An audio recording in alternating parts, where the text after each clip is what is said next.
చిలకమ్మ ఎర్ర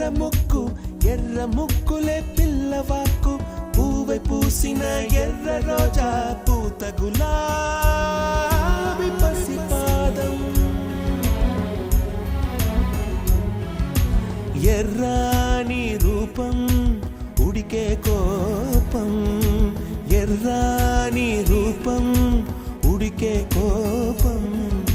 సంధ్యావర్ణ మంత్రాలు వింటే ఎర్రని పంట పాదమంటే